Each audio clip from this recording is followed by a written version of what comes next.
Por eso invitamos a Federico Pastrana, que es economista, es director de CP Consultora, porque tiene también algunos datos respecto al tema consumo y al tema salarios. Así que gracias por venir. Bienvenido, Federico. ¿Cómo estás? Muchas gracias por la invitación. Buenas noches. ¿Qué midieron ustedes sobre el tema salarios y sobre el tema consumo? Bueno, efectivamente, nosotros hacemos un seguimiento de salarios, es una de las especialidades de la consultora, y lo que venimos viendo efectivamente es que la dinámica salarial empeoró mucho con la aceleración de la inflación. Uno de los ejes de la política de Milei es poner una pauta salarial. Esa pauta salarial cambia de carácter en 2025 y se profundiza en el segundo semestre de 2025. Y eso lo que nos permite a nosotros es anticipar los datos que van saliendo del INDEC o del Ministerio de la Secretaría de Trabajo están mostrando que hay una caída que es continua, que por ahí no es una caída tan profunda como pasó a inicio de 2024 o en otras grandes crisis, pero es una caída que es constante. Y eso se ve no solamente en salarios, sino en otros ingresos como jubilaciones o programas sociales, ¿no? Cuando tengas la plaquita la podemos poner, Maxi, porque ahí tenés algunos datos sobre el sector privado que acumula 5 meses de caída consecutiva. Claro. Pero eso va en línea directa con la velocidad de la inflación. Ahí está en pantalla. Ahí está, el sector privado acumula 5 meses de caída real consecutiva. Efectivamente. De hecho, el INDEC el viernes sacó un indicador que muestran caídas muy grandes, porque pensá lo siguiente: si vos tenés una pauta salarial que va entre 1,5% y 2%, que es una pauta salarial más grande que la que hubo a inicio de 2025, pero claro, es una pauta salarial que se queda muy por debajo de la inflación y eso tarde o temprano termina impactando, ¿no? Mostrá el sector público, por favor, que registra una caída del 18% respecto a finales del 2023, ¿no? Es decir, de la llegada de Milei, el sector público perdió, ¿no? Que es parte de la motosierra también, ¿no? Exacto, o sea, es parte de la política fiscal. Lo que el gobierno dijo que iba a hacer, ¿no? Exactamente. El problema es que cuando uno tiene un programa económico que logra bajar la inflación muy fuerte, o ve beneficios sociales, eso genera legitimidad, sin lugar a dudas. Facundo seguro está de acuerdo conmigo. Obviamente, bajar la inflación de 12% mensual a 2% mensual genera legitimidad. Ahora, después tienen que pasar otras cosas, ¿sí? Y efectivamente el gobierno bajó muy rápido la inflación, pero tenemos un nivel de inflación hoy que es más alto que el que había a inicio de 2025 y una dinámica de ingresos que empeoró, y eso con el tiempo va empeorando. Jubilaciones, mira, 8 meses de caída ininterrumpida, ¿no? En el tema jubilaciones, a ver cómo lo explican. Se contrajo un 5% desde junio del año pasado. Ese es el dato. Y tiene 10 meses de caída consecutiva. Lo que pasa es que nunca se actualizó el bono tampoco, ¿no? Vale, que está claro, el bono está congelado. Pero congelado. Exactamente, pero desde marzo de 2024. No, es que lo interesante es que vos tenés una dinámica que obviamente que va a ser peor en los que cobran la jubilación mínima. Sí. De hecho, ahora tenés un ajuste grande en programas sociales con los vouchers educativos, etcétera. Pero también tenés un ajuste en las jubilaciones medias y altas. Y eso, la verdad, que es una dinámica que es novedosa. Y esa novedad aparece en mitad de 2025. Y seguramente está muy vinculada a ese desgaste de la gestión que se ve en la opinión pública. Pasemos al empleo, ¿no? Una situación que también se mira con atención.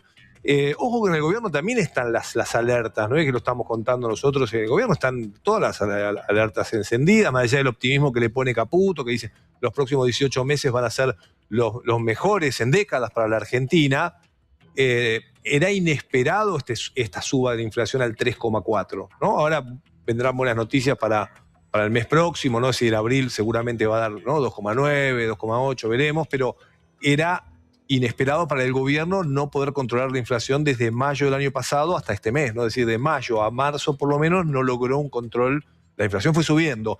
Y con un agregado, que el gobierno argumentó como excusa fundamental para esta batalla por la inflación el riesgo Cuca, el riesgo al kirchnerismo, a que vuelva el kirchnerismo, lo cual yo me pregunto, y es una buena pregunta para Nehamkin, el año que viene también va a haber riesgo de que vuelva el kirchnerismo. Entonces, ¿qué vamos a hacer en la Argentina si gobierna el kirchnerismo, hace pelota la economía, gobierna otro, no sé, Macri o Milei, dice no, pero si vuelven, nadie invierte porque si vuelven ellos se hace pelota la economía. Entonces lo pasamos 4 años, ¿no? Que hacen pelota la economía, gastan, emiten, inflación. Gana otro gobierno, ¿no? Como el de Macri o ahora el de Milei. Y dicen, no, lo que pasa es que nuestros problemas, porque el gobierno Macri también dijeron que la devaluación era por el miedo a que vuelva el kirchnerismo. Entonces ahora estamos de nuevo en la misma, el año que viene que vamos a decir lo mismo. O sea, si se va la economía al demonio es porque el temor es que vuelva el kirchnerismo. ¿Qué hacemos? O sea, 4 años de kirchnerismo, 4 años del temor de que vuelva el kirchnerismo.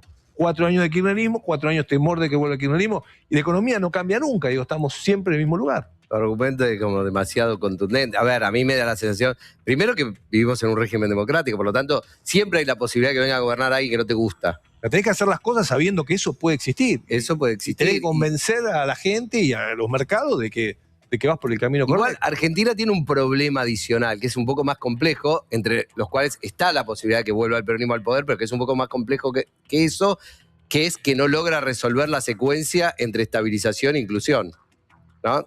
Para decirlo básicamente. Viene un gobierno, propone estabilización. La estabilización empieza a generar presión social. Esto porque cuando vos ajustás, eso tiene un impacto. Sí. Entonces la gente dice, bueno, que vuelva el peronismo. Vuelve el peronismo empieza a resolver el problema, empieza a repartir, eso genera inflación. Entonces la gente dice, no, pará. Claro. ¿Quiénes son los que dicen eso? Los que están en el medio. Sí. Esos votantes flotantes van de un lado a los que dicen, ahora no aguanto más la inflación, que venga alguien que me ajuste. Ahora no aguanto más el ajuste, ahora que venga alguien que me dé un poco. Y vivimos con... Entonces, quizá lo que se necesitaría... Bueno, yo hoy estaba leyendo que aparentemente hay una discusión interna dentro del gobierno, no sé cuánto de verídico tiene, porque me entero por los diarios, Sí. donde el ministro de Economía fue a sentarse a la mesa política y le plantea que con la economía solo no alcanza y que hay que resolver un tema de acuerdos con otros sectores políticos para darle más perspectiva de largo plazo a los Lo cambios. escribió Jorge Liotti en La Lo escribió Nación. Jorge Liotti en La Nación. Sí, dijo que Caputo había hablado con gobernadores para generar... Bueno, pero después Caputo lo desmintió en redes, pero bueno. Pero parte Jorge, de ese, gran Franco, periodista. parte de ese acuerdo que vos hacés con los que Sí. piensan distinto, tienen otras ideas, Sí. es que vas a tener que ceder No es tan algo de tu loco. programa. Entonces la pregunta es, ¿hasta dónde estás dispuesto a ceder? ¿Qué pasa con el empleo? Vamos con Federico a hablar un poco del capítulo empleo, que me parece importante. Podemos mostrar en placas ahí la actividad económica y el empleo en alerta. ¿Qué pasa en el sector, como usted sabe, ¿no? Sobre todo el sector industrial, comercio, son los más afectados? Sí, la verdad que hay de vuelta. Una de las cosas que nosotros vimos con preocupación desde mitad de 2025, cuando vos haces el gráfico de cómo le va a los sectores en términos de empleo, vos en 2024 viste una recuperación, pero una recuperación tenue, ¿sí? Menor que en el nivel de actividad. Ves una separación en las líneas, pero ves una recuperación. En 2025 ves algo empatado, ¿sí? En donde algunos destruyen y otros contraen, y de repente empezás a ver todas las barras para abajo, ¿sí? A partir de mitad de 2025, la dinámica del empleo registrado del sector privado empezó a empeorar generalizadamente. Es decir, todos echan trabajadores. Y eso, obviamente, es muy preocupante en el marco de lo que dice Facundo, que yo lo llamo la cuestión de la legitimidad social que tiene un programa de estabilización. Si un programa de estabilización, además de que aumenta la inflación, permanentemente está destruyendo empleo registrado, tiene un problema grande. ¿Qué dice el gobierno? El gobierno dice, bueno, mira, lo que pasa es que está cambiando el mundo. Cambió el mundo, entonces ahora hay más monotributistas, ahora hay más cuentapropistas, y la verdad que los que sabemos de empleo y estudiamos esto hace muchos años, sabemos que un cuentapropista o un monotributista cobra la mitad de lo que cobra un empleo registrado, además de que tiene un montón de otras cosas que hacen a la estabilidad de empleo, vacaciones, aguinaldo, etcétera, que hacen que el empleo no sea el mismo. Por lo tanto, tenés un cambio en el mercado de trabajo, que es un cambio que es profundo, es decir, que está cayendo el empleo registrado y que ahora pareciera profundizarse, y es como vos bien decís y como estamos mencionando en la mesa, que es un tema que le preocupa al gobierno en el marco de que, mirá, no alcanza. Si vos la creación de empleo es con salarios más bajos o con ingresos más bajos y al mismo tiempo tenés una caída en los salarios y las jubilaciones, estás pidiéndole mucho a la legitimidad social. O sea, yo no creo que se resuelva con gobernadores, sinceramente, sino que me parece que el problema está ameritando una rápida baja de la inflación. Nuestra estimación nos dice que si el gobierno no logra bajar la inflación por debajo del 2%, esto no levanta, y por lo tanto tenemos una perspectiva bastante preocupante hacia adelante. ¿Y eso cuándo podría pasar, Federico? Porque escuchamos los pronósticos de muchos analistas que dicen, bueno, están lo que ustedes nombraban recién, las paritarias pisadas, poder adquisitivo que se va deteriorando. ¿Cuándo llegaría esta recuperación atada a la baja de la inflación? La recuperación obligadamente tiene que estar atada a la inflación. Es decir, no hay recuperación bajo el actual programa económico si no es con desinflación, decimos nosotros. Es decir, tiene que bajar la inflación mucho.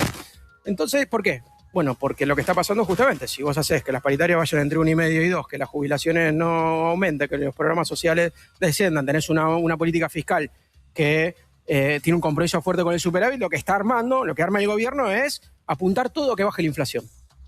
Cuando vos ves lo que está pasando es que la inflación no baja, sino que va subiendo. No, y aparte, nosotros creemos que la inflación va a bajar. Más allá del factor guerra, ¿no? Que es un factor inesperado para el gobierno, me parece que es un poco lo que decía Fran, ¿no? Vos venís desde julio del año pasado con una inflación que por lo menos bajar no baja, se mantiene en alza, hubo 2 meses que se repitió el dato, pero eso tampoco le suma al gobierno en términos de previsión de hacia dónde va el programa. No. De hecho, le encarajina el programa. Lo que nosotros decimos es que la desinflación tiene que ser muy grande para que efectivamente haya una recuperación económica, y eso en el marco internacional que vos estás diciendo y con las características que tiene la inflación en Argentina, difícilmente se ve en los próximos meses.